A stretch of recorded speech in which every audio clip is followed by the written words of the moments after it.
So another things, it is about management of the MI. So as we explained before, that we have to you have to observe for the sign of the complication. So I already explained this. So some of the sign of the complication of the patient with a myocardial infarction, and you can relate these complication with the sometimes clinical manifestation. For example, the patient may develop pulmonary edema, the patient may develop heart failure, the patient may develop dysarrhythmia. So because of that, I told you, a heart failure could lead to the jugular vein distension, pulmonary edema could lead to the short of a breath, and renal shutdown, which will be lead to the reduced urine output, and cardiogenic shock and a myocardial rupture. So all of these, patient could develop these signs and symptoms, these complication, and which will have consequences as I explained. So for example, also the patient will have anxiety, the patient will have fear, and I already explained that. Evaluate for induction for the BTCA,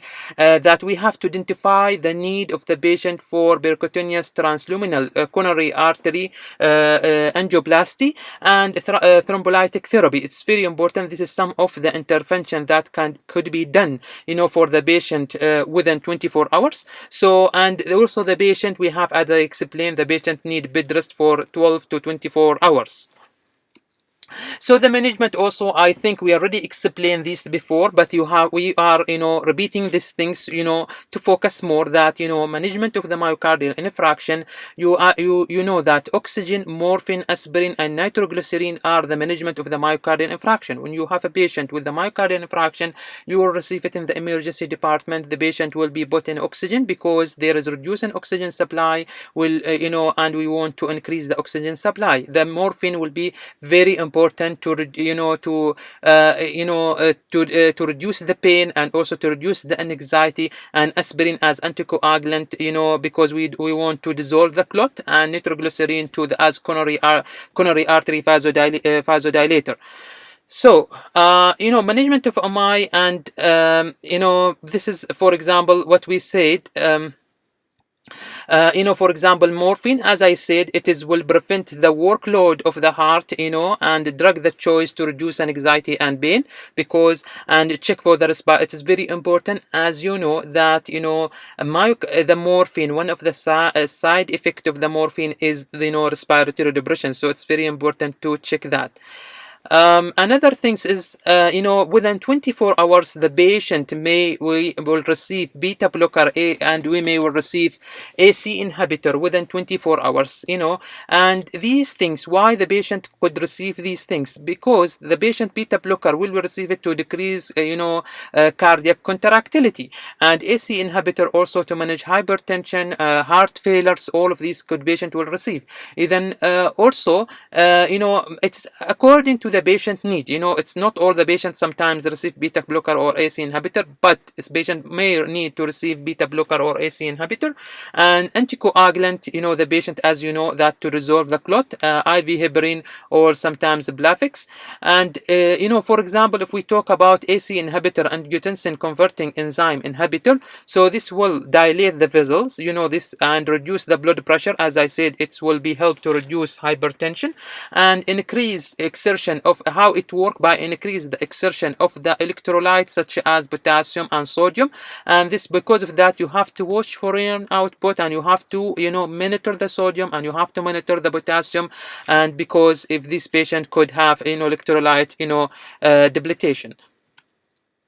Another management of the patient with the myocardial infarction is, thrombolytic therapy. So thrombolytic therapy, it will be, dissolve the thrombus in the coronary artery to allow the blood flow, because we said there will be a thrombus, there will be a clot that, block the coronary artery. So we are giving thrombolytic therapy, and, it's one of the side effects of the thrombolytic therapy. It is, it is bleeding, and some type of the thrombolytic therapies like TBA, actylase or actifase. So indication, it's very important to know that thrombolytic therapy must be given for chest pain longer than 20 minutes and not relieved by nitroglycerin. If patient have pain for a long time, more than 20 minutes, not relieved by nitroglycerin, we consider this, and also but should not be given, should administer less than 6 hours from the onset of the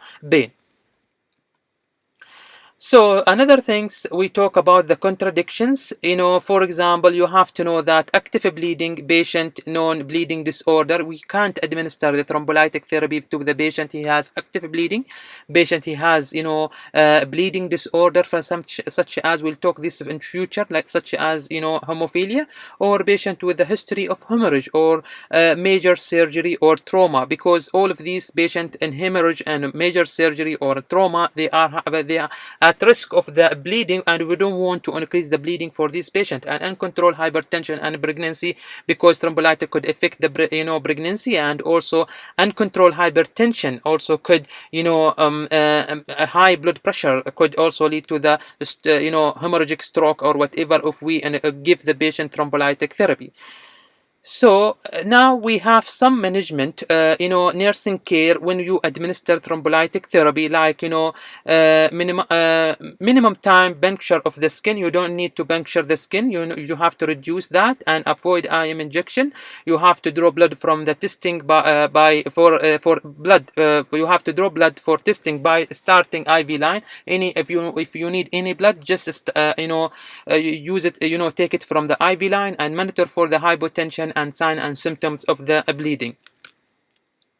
So there are also what you have to know. There are complete nursing care plan in page 748. So you have to go to this page and you will find complete nursing care plan for patient with the myocardial infarction. Here I will explain some of the nursing diagnoses for the patient with the acute coronary syndrome. So some of these nursing diagnoses, like when you receive a patient with the myocardial infarction, you have to know that patient will have some nursing diagnosis. You have to give the patient some nursing diagnosis. For example, if he has myocardial infarction, definitely the patient will have an effective cardiac tissue perfusion related to the reduced coronary artery blood flow.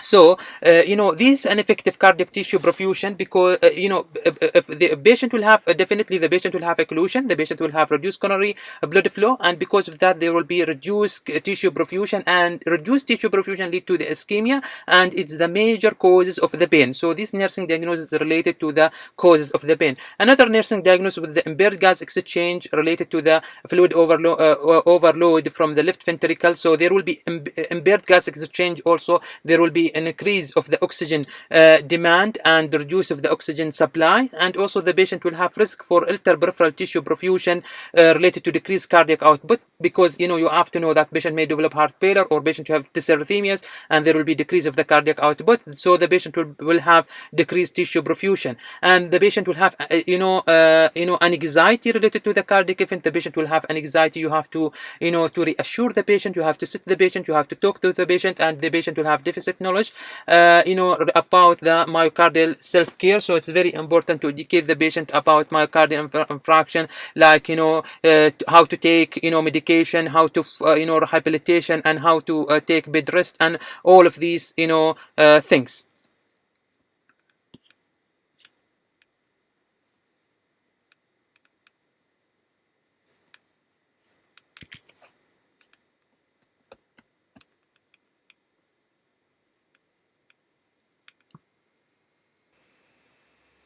So we will continue our lecture here. So now we'll talk about some of the procedure that the patient may, schedule, if he has developed myocardial infarction and he had developed some, complications. So may patient, we unable to, the patient we has an occlusion and we have dysarrhythmia, and the patient need an urgent, BTCA, percutaneous transluminal coronary angioplasty. So you have to know some of the basic information about this procedure. I'm not going to explain details about this procedure, but I'm going to explain some of the basic information you have to know. You will be, you will take more information about these procedures, in the critical care. But however, you have to know that a balloon, catheter is used to open the block coronary artery vessels and resolve the ischemia. And this procedure sometimes it will be done in the cath lab, and it will take, for example, less than 1 hour. Sometimes maybe 10 minutes 20 minutes or 30 minutes, and they will put the sheath like tissue are inserted either after either in the femoral or cardiac artery and reach the aortic and coronary artery. There will be a wires which will be reach aortic and coronary artery. So they will do this procedure. Angiography is performed during this procedure with the contrast and to identify the location and extent of the block. So for example, you can go to this YouTube link and you will find some of the information how BTCA is done. For example, here also what you have to know that catheter is positioned and balloon will be inflated. So for example, the catheters and will be inserted and balloon will be inflated. Where the balloon will be inflated? The balloon will be inflated in near to the the occlusion and with the high pressure for several seconds and deflated. So this will help to to remove the occlusion. A stent maybe, this is the stent. A stent maybe the stent may be inserted in the in the vessel to maintain the patency. Sometimes we unable to to remove the occlusion, but may will put the stent to make the blood vessels patent.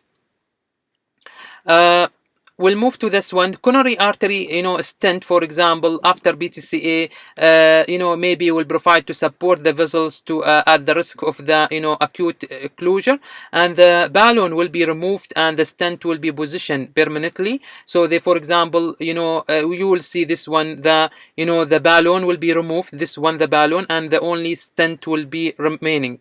So and some stent are coated with the medication. Sometimes we use some of the medication to prevent and minimize of the formulation of the thrombus. So for example, this patient should take antiplatelet after this procedure. After the BTCA, the patient will need to take antiplatelet therapy. For example, clopidogrel, one of the common medication that patient receive after coronary artery stent. So this is the procedure I already explained. For example, how to how the